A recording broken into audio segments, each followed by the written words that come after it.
Yo crié a mi hija para que tuviera un hombre a su altura, no para mantener a un arrimado con aires de grandeza. Dijo el padre de mi prometida en una cena familiar.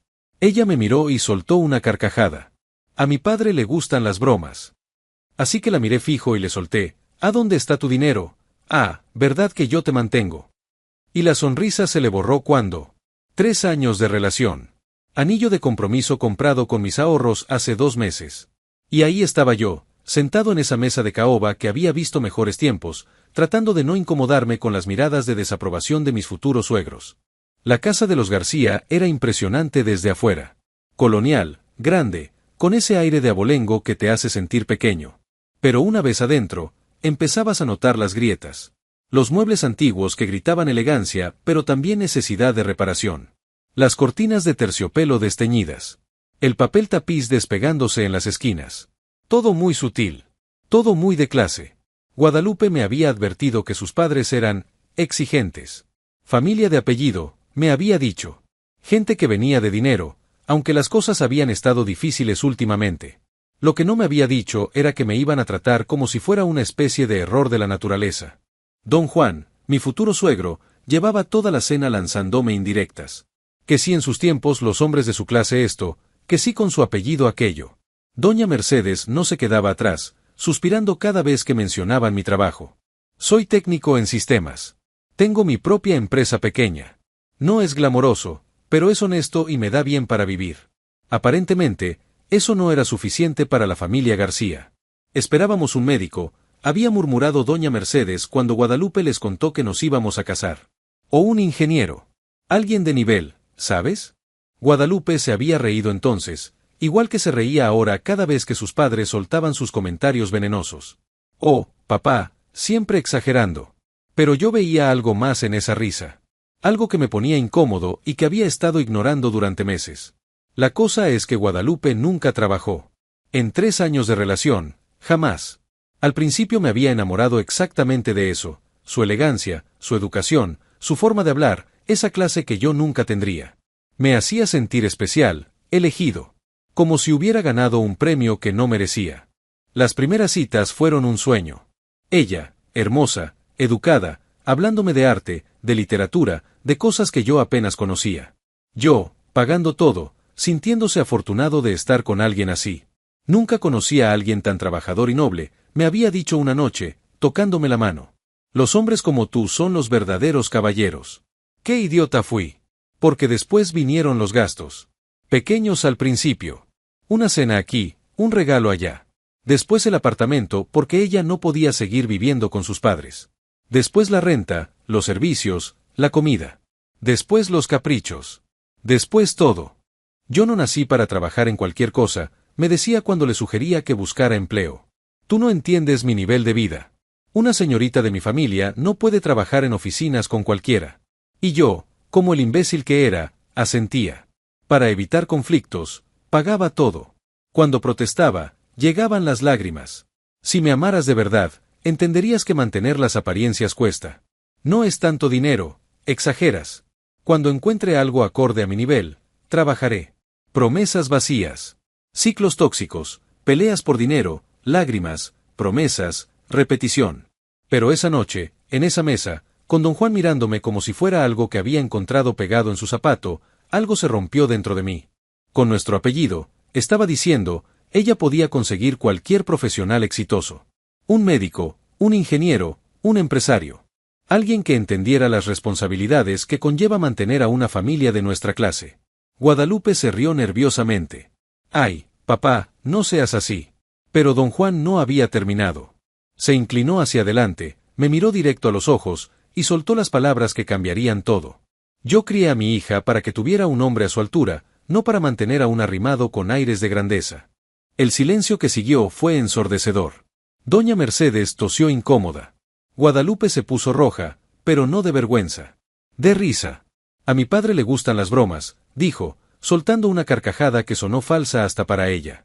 Y ahí fue cuando algo se rompió definitivamente. La miré fijo. Todos esos gastos que nunca cuestioné. Todas esas veces que me sentí culpable por preguntar por qué necesitaba tanto dinero para sus necesidades básicas. ¿Dónde está tu dinero? Le solté sin apartar la mirada. Ah, ¿Verdad que yo te mantengo? La sonrisa se le borró de la cara como si la hubiera abofeteado. La mesa completa se quedó en silencio. Don Juan abrió la boca, pero no salió sonido. Doña Mercedes dejó caer el tenedor. ¿Cómo te atreves? Siseo Guadalupe, con una voz que no le había escuchado nunca. ¿Cómo te atreves a decir eso delante de mi familia? Me levanté despacio, sintiendo la mirada de todos clavada en mí. Guadalupe, llevo pagando tu apartamento, tu comida, tu ropa, tus caprichos desde que empezamos. Escuchando que eres demasiado fina para trabajar. Y ahora resulta que yo soy el arrimado. Don Juan se puso de pie también, con la cara roja de indignación. No le permito que le hable así a mi hija en mi casa. ¿Su casa? Me reí amargamente. ¿La casa que está hipotecada hasta el techo? ¿La casa por la que no han pagado servicios en meses? Había dado en el clavo. Lo vi en sus caras. Guadalupe se puso pálida. Ustedes hablan de clase alta, continué, pero yo soy el único en esta mesa con cuenta bancaria positiva. Ustedes esperaban un médico, un ingeniero, un empresario, pero resulta que lo que necesitaban era un tonto. Un tonto trabajador que pagara todo y no hiciera preguntas. Me dirigí hacia la puerta, pero me detuve. Una última cosa, don Juan. Pregúntele a su hija de dónde saca para sus gastos de lujo. Para los restaurantes caros a los que va mientras yo trabajo. Para la ropa que estrena cada semana. Los dejé ahí, con la boca abierta y las mentiras flotando en el aire como humo tóxico. Pero ya no había vuelta atrás. Llegué a mi apartamento con las manos temblando de rabia. No del apartamento de nosotros, del mío. Porque después de esa cena me quedó claro que el apartamento donde vivía Guadalupe nunca había sido nuestro. Era mío. Pagado con mi dinero, amueblado con mi esfuerzo, habitado por alguien que me veía como un cajero automático con piernas. Me serví un whisky y me senté frente a la computadora. 3 años de relación. 3 años de estados de cuenta que nunca revisé con cuidado porque confiaba en ella. Porque me daba vergüenza parecer tacaño. Porque cada vez que preguntaba algo me hacían sentir como un miserable que no entendía las necesidades de una mujer de clase. ¡Qué ingenuo había sido! Empecé por los movimientos bancarios de los últimos 6 meses. Transferencias a la cuenta de Guadalupe que yo había autorizado automáticamente. Dinero para gastos del hogar, me había dicho. Para emergencias. Para mantener las apariencias que su familia esperaba. Los números no mentían. 5,000 pesos mensuales en transferencias directas. Más los pagos de tarjetas de crédito que ella usaba y yo cubría sin cuestionar. Más la renta del apartamento. Más los servicios. Más la comida. Más todo. Pero eso no era lo que me tenía con el ceño fruncido mirando la pantalla. Había retiros en cajeros que no reconocía. Pagos en restaurantes caros los martes por la tarde, cuando supuestamente estaba en casa viendo series. Compras en tiendas de lujo que nunca mencionó. Gastos en hoteles. Hoteles. Abrí su Instagram. Guadalupe no era muy activa en redes, siempre decía que las mujeres de su clase no necesitaban validación online. Pero ahí estaban las fotos. Ella en restaurantes que yo no conocía. Ella con ropa que yo no recordaba haberle comprado. Ella sonriendo en lugares que nunca habíamos visitado juntos. Una foto en particular me llamó la atención. Guadalupe en un café elegante del centro, con un vestido que costaba más que mi renta mensual. En los comentarios, sus amigas preguntando quién había tomado la foto. Su respuesta: un caballero siempre sabe cómo tratar a una dama. Un caballero. Revisé las fechas. Esa foto era de hace 2 semanas. Un miércoles. Día que yo había trabajado hasta tarde para cumplir con un cliente y ganar el dinero extra que ella había pedido para gastos de su mamá enferma. Doña Mercedes había estado perfectamente bien cuando la vi en la cena. Seguí investigando. Los estados de cuenta no mentían, pero tampoco contaban toda la historia. Necesitaba más información. Y sabía dónde conseguirla. Guadalupe tenía la mala costumbre de dejar su laptop abierta cuando se bañaba. Siempre me había parecido confianza. Ahora me parecía descuido. Fui al apartamento. Ella no estaba, probablemente consolándose con sus padres después de la escena de la cena. Tenía tiempo. Su computadora estaba en la mesa de centro, abierta en Facebook. Empecé por los mensajes. Lo que encontré me revolvió el estómago. Conversaciones con sus amigas donde se burlaba de mí. Él es tan ingenuo, había escrito. Cree que me ama cuando en realidad solo me usa para sentirse mejor consigo mismo. Es técnico, pero al menos es fácil de manipular. Otra conversación, más reciente: los profesionales exitosos son más difíciles de engañar. Siempre hacen demasiadas preguntas. Los trabajadores como él son perfectos, tienen dinero, pero no la educación para darse cuenta de que los están usando. Pero eso no era lo peor. Había otra conversación. Con alguien llamado Eduardo. Amor, ¿nos vemos mañana en el hotel de siempre? La respuesta de ella, no puedo, el tonto de mi novio anda sospechoso. Mejor el jueves. Eduardo, ¿todavía no se da cuenta de que tienes otros ingresos? Guadalupe, por favor. Él cree que soy una princesa mantenida. No se imagina que también me mantienes tú. Mi sangre se congeló. Seguí leyendo. Eduardo era dueño de un taller mecánico. Aparentemente llevaba un año ayudándola con sus gastos, porque ella le había dicho que su familia había perdido sus propiedades y necesitaba apoyo mientras encontraba trabajo acorde a su nivel. Le había mentido a él igual que a mí. Con la diferencia de que a él le había contado que yo era solo un amigo que la ayudaba de vez en cuando. ¿Cuántos más había?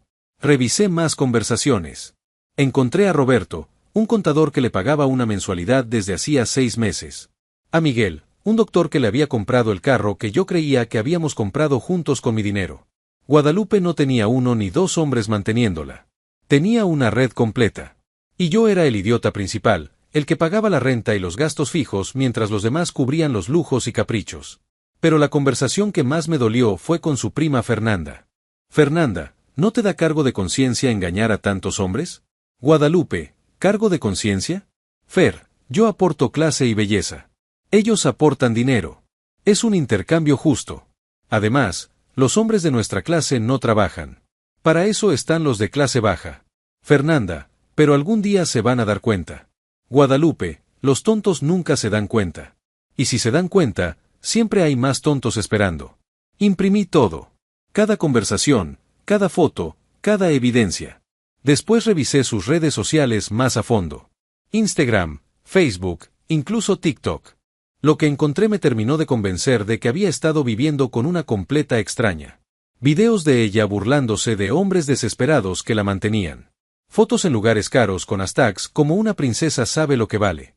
Comentarios de sus amigas felicitándola por tener todo controlado. Una foto en particular me llamó la atención. Era reciente, de la semana pasada. Guadalupe en un restaurante carísimo, brindando con champán.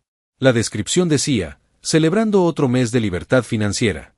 Gracias a todos mis caballeros que entienden el valor de una dama. Los comentarios eran peores. Sus amigas preguntándole cómo había conseguido mantener a tantos hombres sin que se dieran cuenta. Su respuesta, es fácil cuando sabes cómo hacerlos sentir especiales. Cada uno cree que es el único. Con toda esa información, decidí hacer algo que nunca pensé que haría. Contacté a Eduardo. Su número estaba guardado en el teléfono de Guadalupe. Lo llamé. Bueno, contestó una voz ronca. ¿Eduardo? Soy el novio de Guadalupe García. Hubo un silencio largo. Después una voz confundida. ¿Perdón? ¿Su novio? ¿De qué Guadalupe hablas? Guadalupe García. Vive en la colonia San Ángel. Otro silencio. Más largo.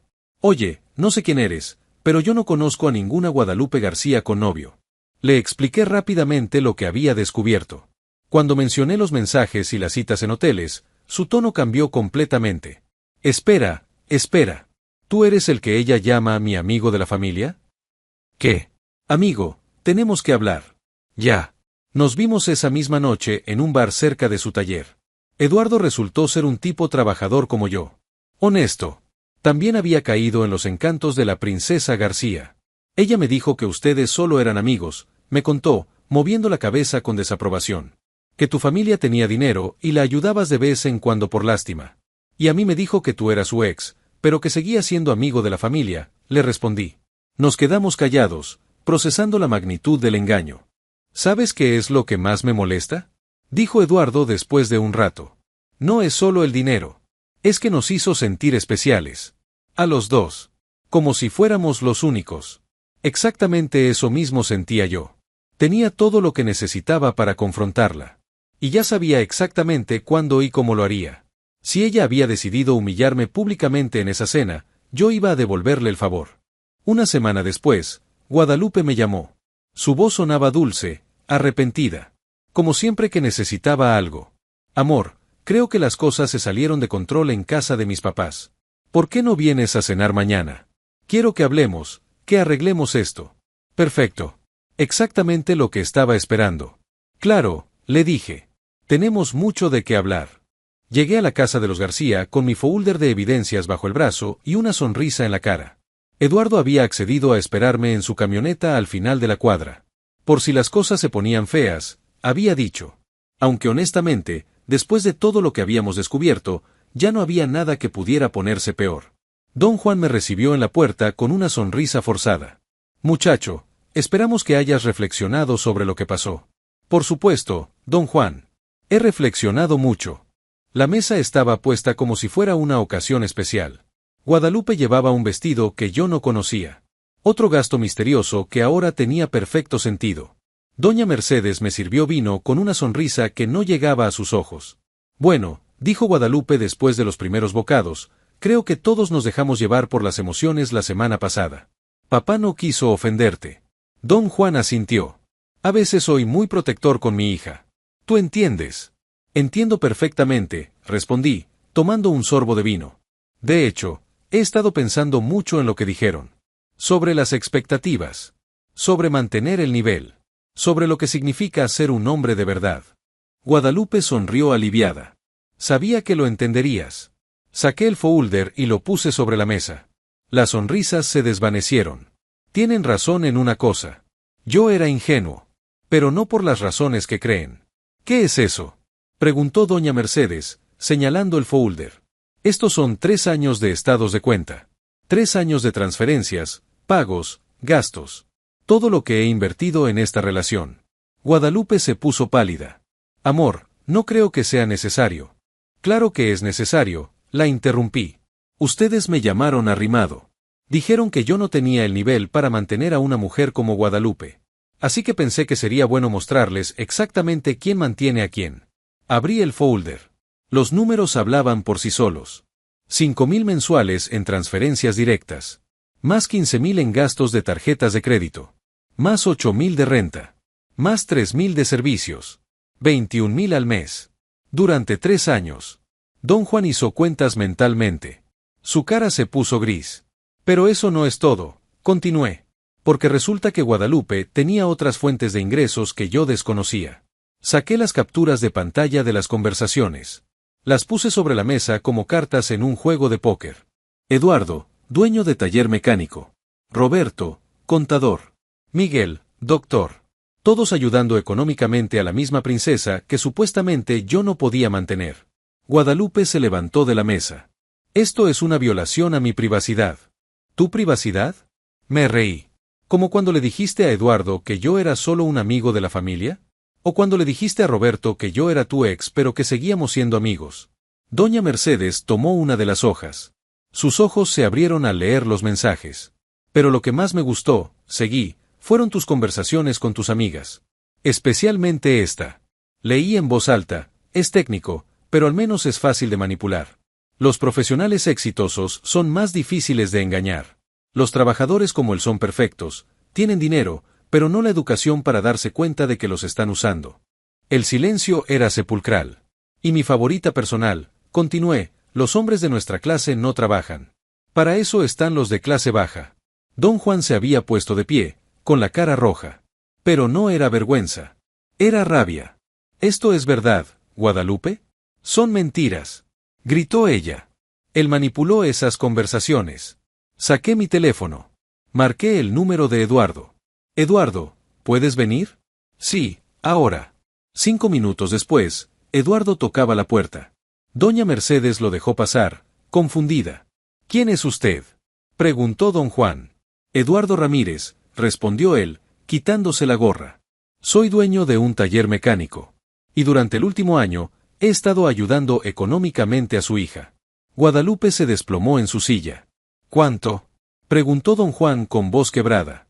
4,000 mensuales, contestó Eduardo. Más gastos extras. Ropa, restaurantes, hoteles. ¿Hoteles? La voz de doña Mercedes apenas era un susurro. Sí, señora. Su hija me dijo que ustedes habían perdido sus propiedades y que necesitaba ayuda mientras conseguía trabajo.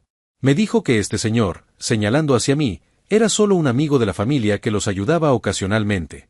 ¿Cuántos más hay?, rugió don Juan, mirando a Guadalupe como si fuera una desconocida. Al menos 3 que sepamos, respondí. Posiblemente más. En mi casa. Con mi apellido. Don Juan caminaba de un lado a otro. Nos van a convertir en el hazmerreír del barrio. Doña Mercedes lloraba en silencio. ¿Qué dirán en el club? ¿Qué dirán nuestros conocidos? Guadalupe finalmente habló, con lágrimas en los ojos. Ustedes no entienden. Yo no nací para trabajar en cualquier lugar. Yo merezco. Cállate. La interrumpió su padre. No mereces nada. Eres una.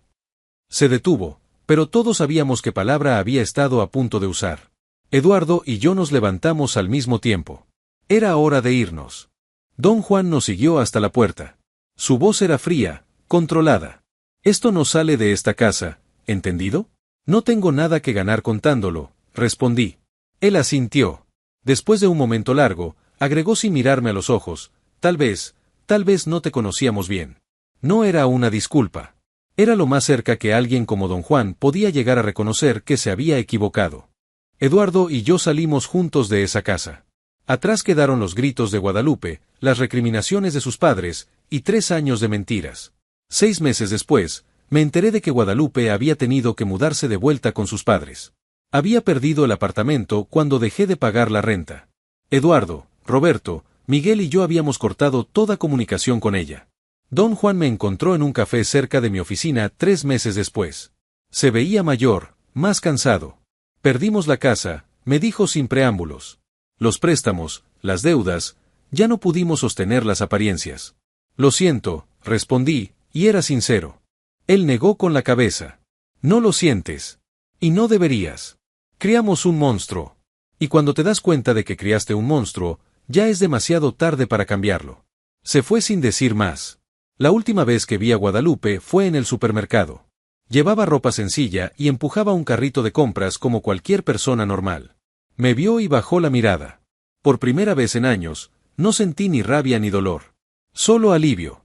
La verdad siempre sale a la luz. Para los que se preguntan qué pasó después, Eduardo y yo nos hicimos buenos amigos. Resulta que 2 tipos trabajadores engañados por la misma mujer tienen mucho de qué hablar. Guadalupe intentó contactarme varias veces. Mensajes de disculpa, llamadas llorando, hasta se apareció en mi trabajo una vez. Pero ya no había nada que decir. Para los que están leyendo esto y se sienten identificados, las señales de alerta están ahí. Siempre están ahí. Solo tenemos que dejar de ignorarlas.